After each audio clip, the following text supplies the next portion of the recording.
Sulla via di Zero Branco, nel mirino dei ladri, razzia in casa, in una famiglia rubati i soldi necessari alle cure mediche, la rabbia delle vittime. Se il prefetto dice che i furti sono in calo, non vive qui.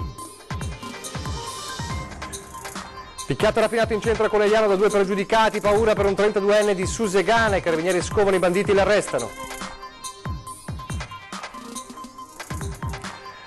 Grave incidente stradale ieri sera lungo la Noalese, 6 persone ferite, fra di loro anche un bimbo di 7 anni. Monta la protesta dei sindaci della Marca per l'assegnamento di fondi milionari a comuni italiani in dissesto, a scapito dei virtuosi. A Valdobbiadene il primo cittadino scrive una lettera al capo dello Stato. Stamane la cerimonia della cittadinanza onoraria di Treviso all'Ana, un anno dopo la grande adunata, i ricordi ed emozioni ancora vivi per le pene nere. Concluso a Santa Lucia di Piave il primo corso di lingua veneta della Marca. Tra gli studenti un quarantenne del Camerun, che il Veneto l'ha studiato per capire il perché del nostro successo. Continua il nostro viaggio nella memoria della Grande Guerra. Questa sera vi mostriamo uno degli ultimi traccianti per illuminare i campi di battaglia di notte. Telespettatori di Antena 3, buonasera, ben trovati. L'edizione trevigiana dei nostri telegiornali che si apre con la cronaca, perché all'indomani della presentazione dei dati ufficiali da parte della Prefettura delle Forze dell'Ordine sui reati nella Marca, con il trend dei furti in casa in calo, la storia e la rabbia dei residenti di una via di Zero Branco, le prese con razzie all'interno proprio delle abitazioni. I ladri hanno fatto irruzione in 3 villette vicine, una accanto all'altra, hanno tagliato la rete, si sono intrufolati, poi hanno scassinato porte o finestre ed hanno messo a segno i colpi. In tutte le case erano presenti i proprietari. Eravamo in casa, fortunatamente eravamo al piano di sopra, mentre loro si sono occupati del piano inferiore. Mentre ai miei suoceri è andata peggio, perché sono andati a prendere anche dei valori che avevano in camera mentre loro stavano dormendo. Hanno rubato oro, la fede nuziale, bracciale e gioielli della figlia, non solo, ma anche 600 euro che la famiglia aveva appena prelevato dal bancomat, i soldi che servivano per delle visite mediche. La rabbia ti porterebbe a dire mi sveglio e faccio questo, faccio quello, ma alla fine ci è andata bene, perché non sai mai cosa trovi di fronte. Rabbia, ma anche tanta paura. Nella villetta accanto i suoceri. La signora è ancora scossa e ci chiede di non farsi riprendere dalle telecamere, ma ci spiega che i ladri da loro sono entrati in camera da letto. Sono andata in camera e ho visto che mi mancava un cofanetto dall'armadio, ma appoggiato all'armadio avevo il lettino del piccolo di 8 mesi e mamma mia, subito mi sono preoccupata. Paura?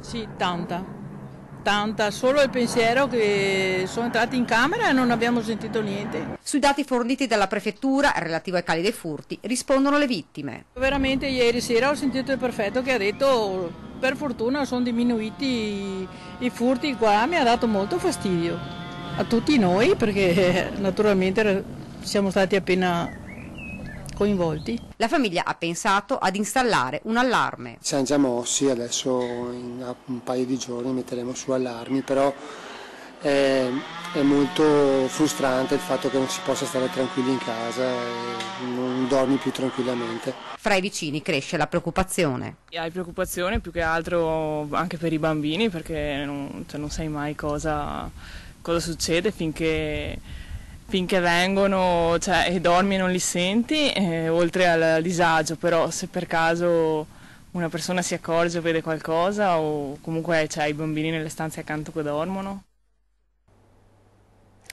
A Conegliano invece, poco dopo la mezzanotte, un 30enne è stato preso a pugni e rapinato in pieno centro.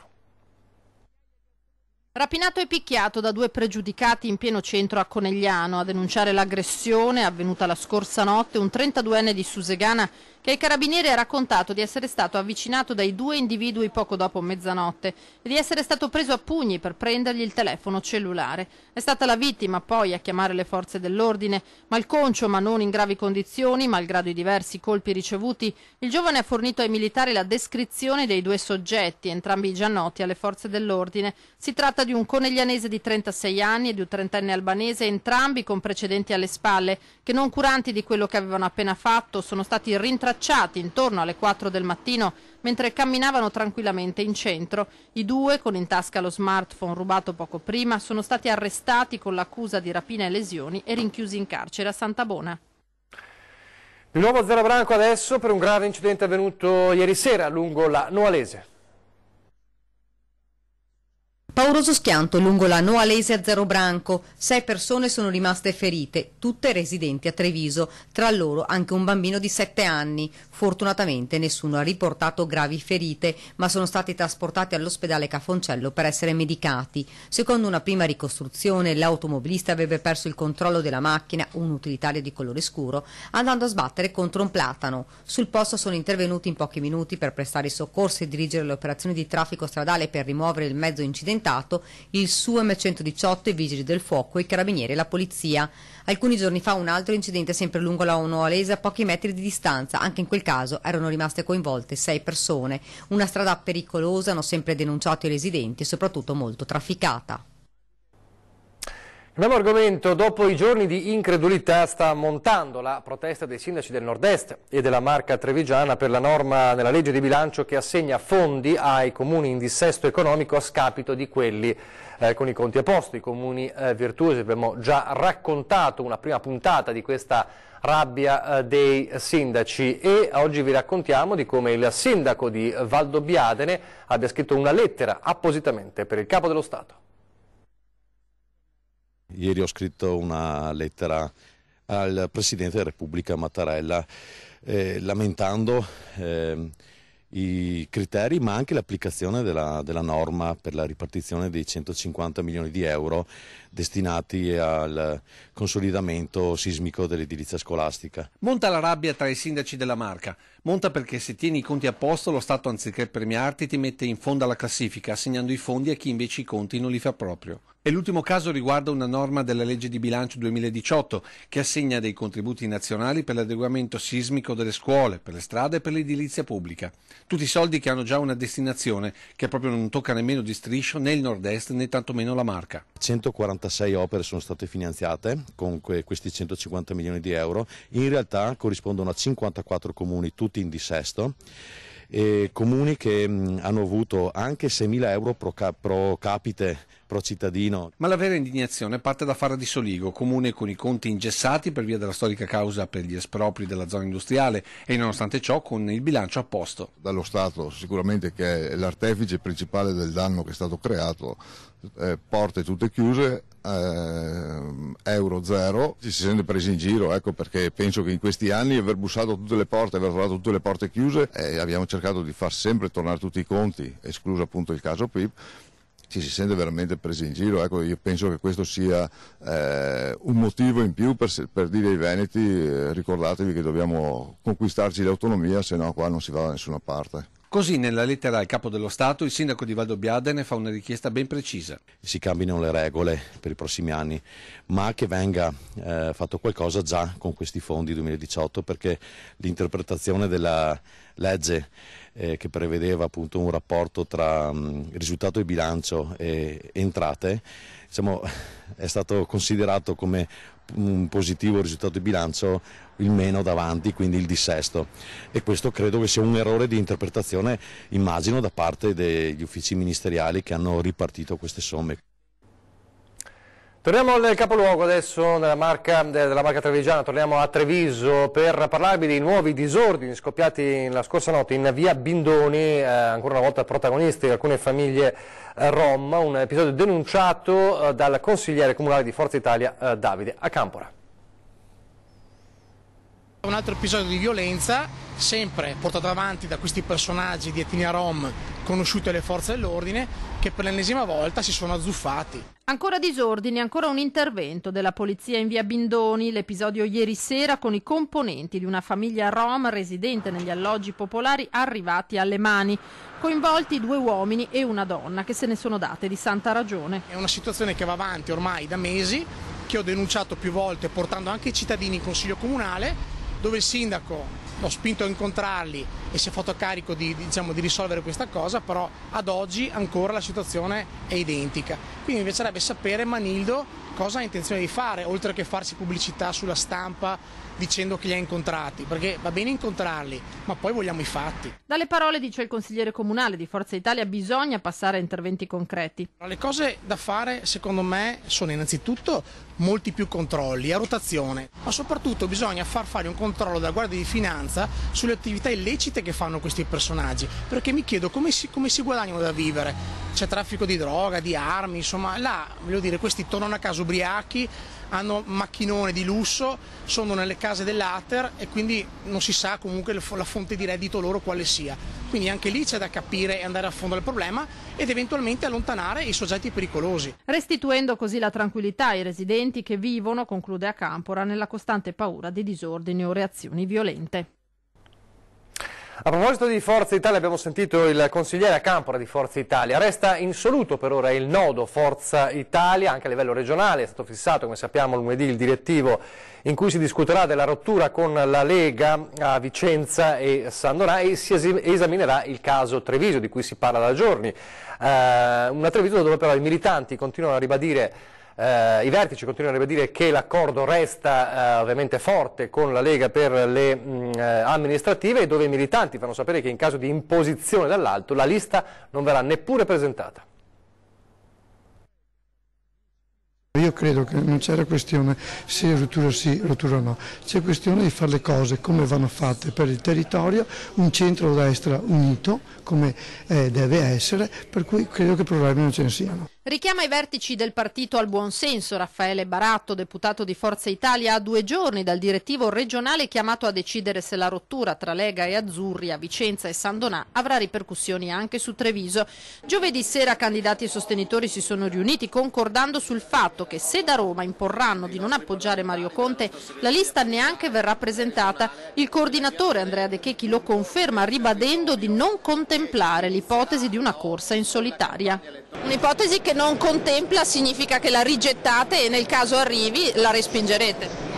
Diciamo che il non contemplare significa esattamente questo, è un'ipotesi che non prendiamo in considerazione perché è un'ipotesi che non arriverà neppure. Treviso credo che non ci sia assolutamente nessuna discussione, ma anche nelle altre parti, per chi mantiene la parola, credo che sarebbe quello l'inizio della vera politica, altrimenti se prima si dice una cosa, poi se ne fa un'altra, sicuramente non si può dare da nessuna parte, però io credo che il buonsenso faccia ricompattare in tutti i comuni di centrodestra in maniera forte e seria per il bene del territorio e dei nostri cittadini.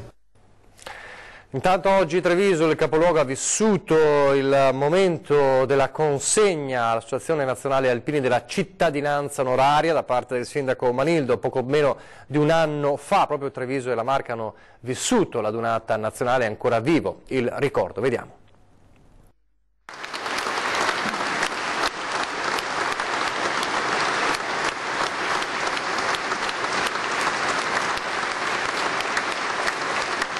A un anno dalla Dunata del Piave, la Dunata dei Record, Treviso conferisce la cittadinanza onoraria all'Associazione Nazionale Alpini. La cerimonia a Santa Caterina dopo il voto all'unanimità del Consiglio Comunale. Per gli alti valori morali di fratellanza, rispetto e onore alla patria, di cui gli alpini sono da sempre modello e ispirazione.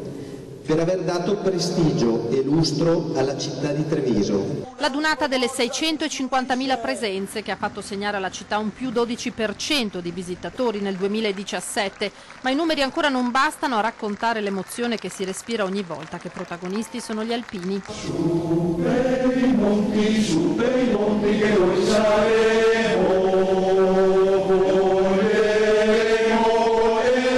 le stelle alpine.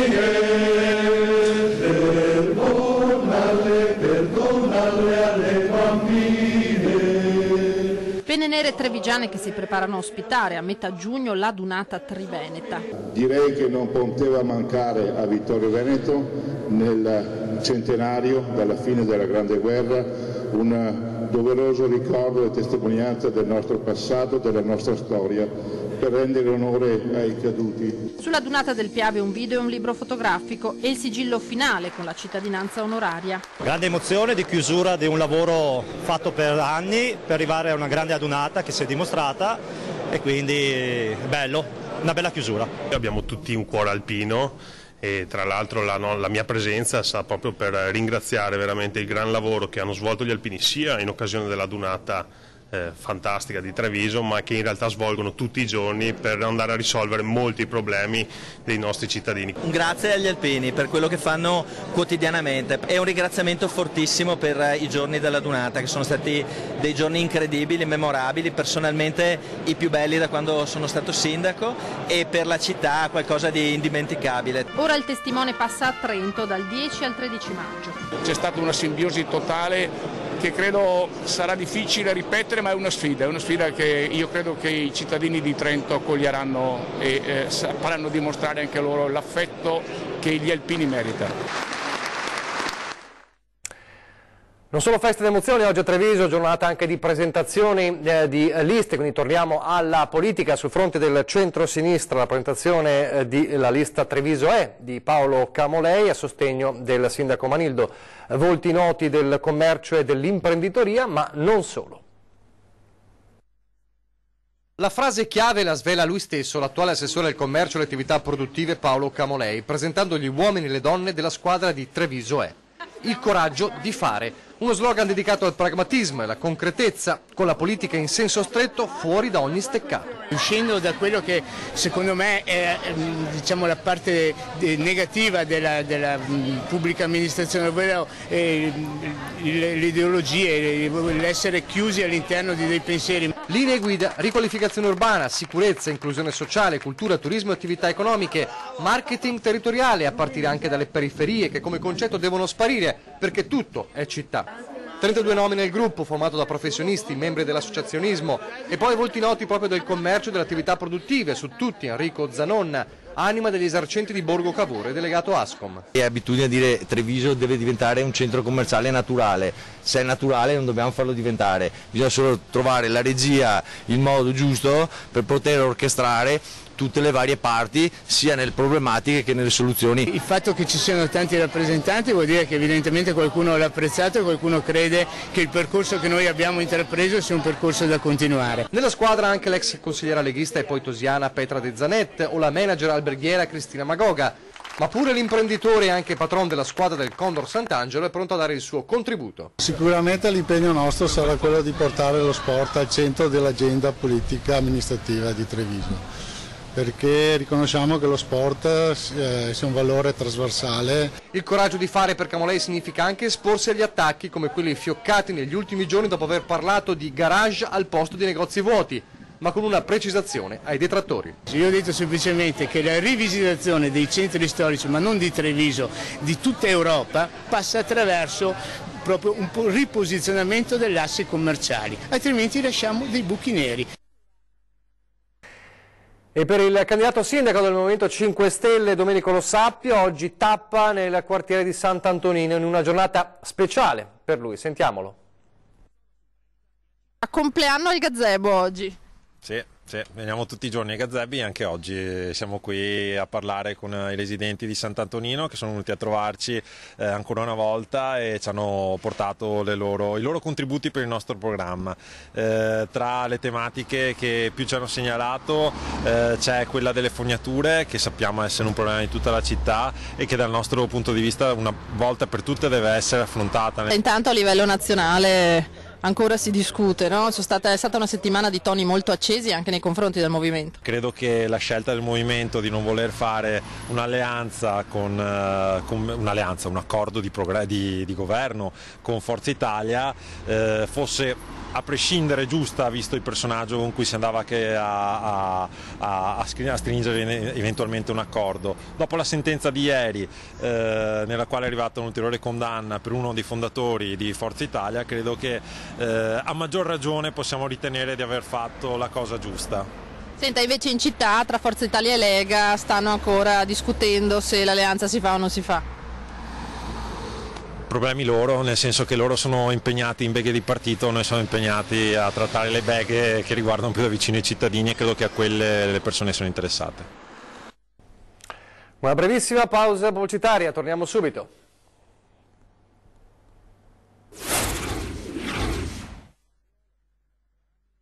La vita. Rieccoci in studio, telegiornale di Treviso, adesso a Castelfranco dove continua la nostra campagna, la campagna di Antena 3 assieme al Comune per salvare le mura.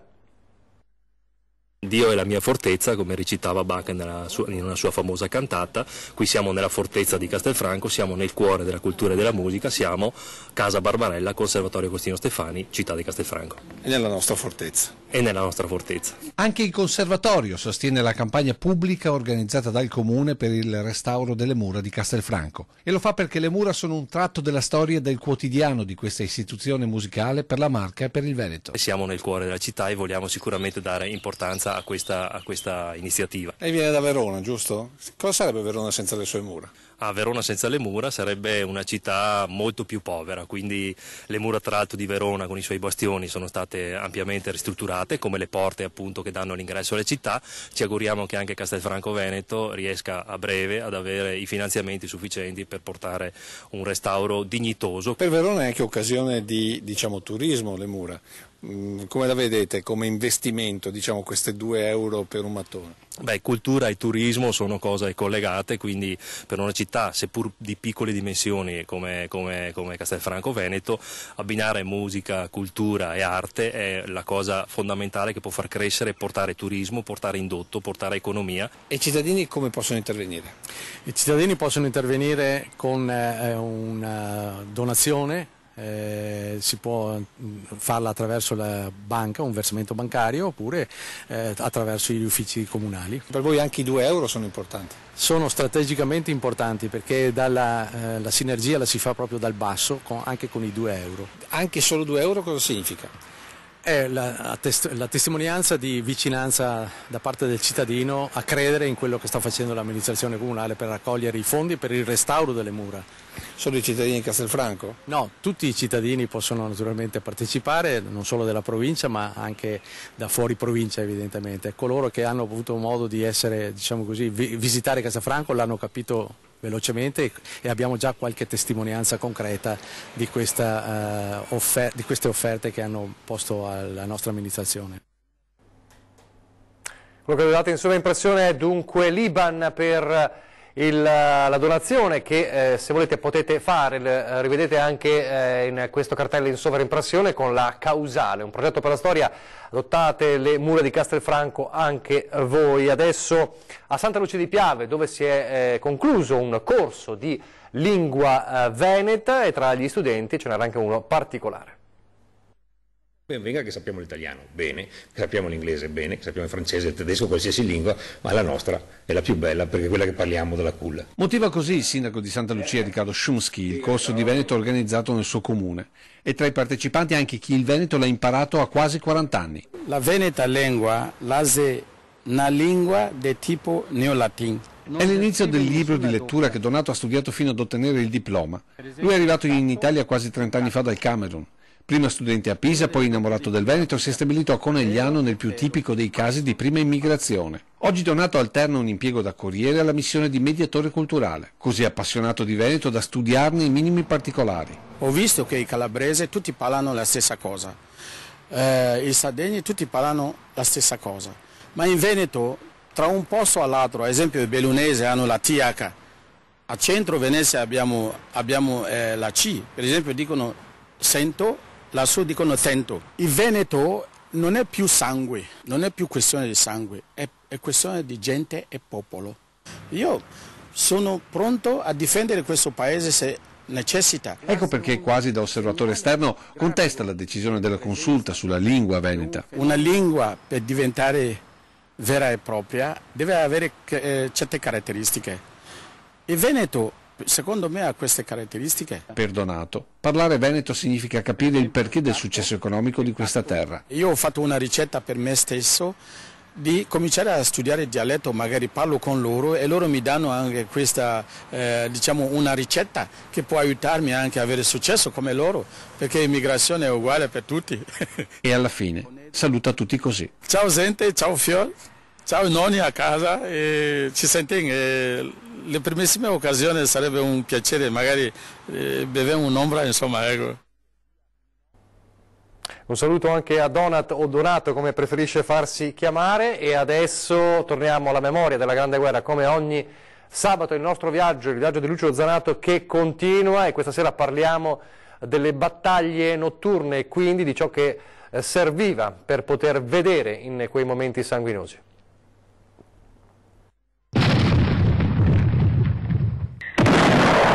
Io sono un agricoltore, era degli anni 50, andavo per i campi a raccogliere dei pezzi di oggetti, rame, piombo, ottone e acciaio, si andava a vendere, si cava di tutto si trova e tanta roba si trova, tipo soprattutto i srappoli, paletti di piombo, quello erano molto richieste e si prendevano abbastanza soldi. I soldi servivano per? Sì, per prendersi alla domenica il gelato quando si andava a messa. Un racconto dal cuore per Angelo Brisotto, che raccoglie le testimonianze della Grande Guerra da quando aveva 7 anni. Da bambino per il golosesso del dì di festa, da grande per rispetto di chi ha combattuto ed è morto lungo il Piave. Una passione testimoniata da tanti oggetti, alcuni rarissimi. Questo bengala serviva ai nostri soldati alla notte e alla sera quando andavano all'attacco, per illuminare una zona. Un illuminante che racconta la guerra notturna in trincea. Ed è questo paracadute in seta, tessuto oltre un secolo fa, che lo rende praticamente unico. Quanti ce ne sono? Cioè che sono io un altro. Ed è italiano? È italiano. La particolarità cos'è? Il paracadute in seta, perché questo qua molti lo trovano, ma però senza i paracadute. Perché che vale, cioè, è il paracadute in seta. Quasi una missione per Angelo, condivisa da oltre 50 anni con il sorriso della moglie, che lo segue discretamente ma con orgoglio quando racconta la Grande Guerra alle tante scolaresche che lo vengono a trovare o che gli chiedono di andare in classe con oggetti come questo. E Angelo dice sì a tutti, perché in cuore sa che far toccare con mano la guerra vale 1000 volte di più che solo raccontarla. Mi spero, sono uno che vorrei trasmettere a altre persone questa passione qua, insomma. Ma perché dovremmo ricordarsi?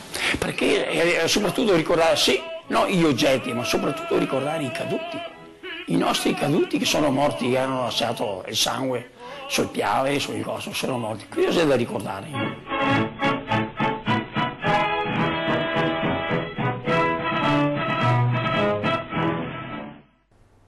Il nostro viaggio continua e continuerà, e per segnalarci i vostri oggetti, come sempre, i riferimenti sono quelli che vedete in sovraimpressione, treviso@antena3.it oppure 340 321 8728. È tutto, vi lascio alle previsioni del tempo, grazie per averci seguito e arrivederci.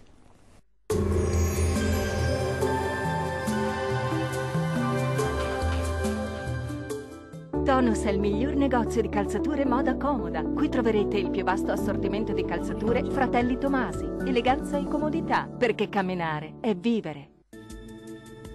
Ben ritrovati a un nuovo aggiornamento meteo. Sarà una domenica all'insegna del bel tempo in compagnia dell'alta pressione Apollo. Nel dettaglio sul Veneto poche novità rispetto ai giorni scorsi. Sarà infatti una bella giornata di sole ovunque e il cielo si presenterà sereno praticamente ovunque o al massimo velato.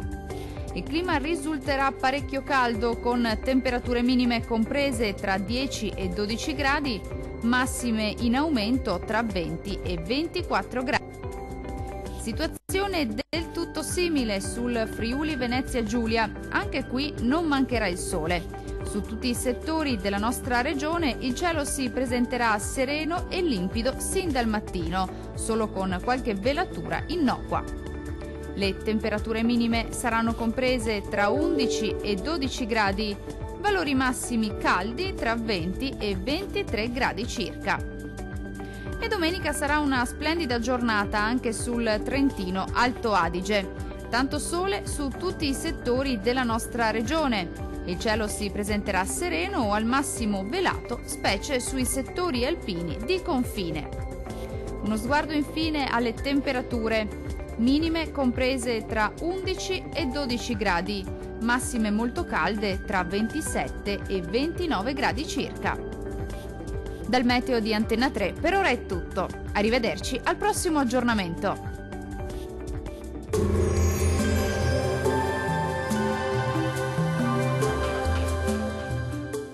Tonus è il miglior negozio di calzature moda comoda. Qui troverete il più vasto assortimento di calzature Fratelli Tomasi. Eleganza e comodità, perché camminare è vivere.